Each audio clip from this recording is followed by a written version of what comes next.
Non, on ne va pas annuler les hausses de carburant.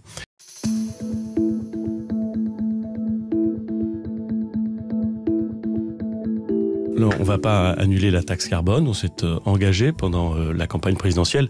J'observe d'ailleurs que le président de la République s'est engagé pendant la campagne présidentielle, comme d'ailleurs tous les autres candidats qui semblent l'oublier aujourd'hui, à organiser un système dans lequel on va progressivement faire peser sur le pétrole et donc sur le carbone et donc sur la pollution une partie des prélèvements fiscaux plutôt que sur le travail.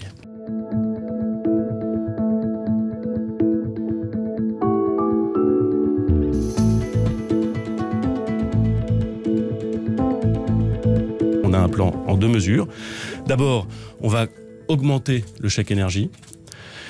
Comment est-ce qu'on va faire? On avait déjà 150 € en moyenne. En moyenne. On avait prévu une augmentation de 50 € de ce chèque énergie. Pour 3,6 millions de Français, cette augmentation, elle est confirmée. Et puis, on va élargir la cible du chèque énergie. On va passer de 3,6 millions de Français qui sont concernés à 5,6 millions de Français. Là encore, il s'agit de les accompagner. C'est une mesure sociale, c'est une mesure de court terme.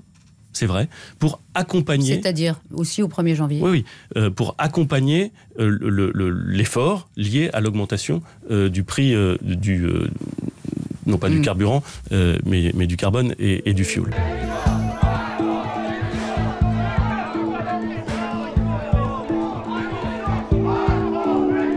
ceux pour qui vous travaillez, on n'en voit jamais, on les voit jamais dans la bataille. Peut-être qu'un jour...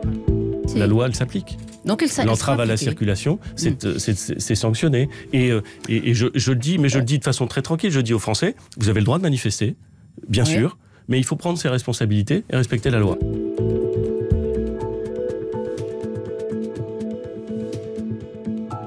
Nous voulons faire en sorte, nous fixer un objectif, qu'à la fin du prochain quinquennat, il n'y ait plus de chauffage au fioul individuel en France.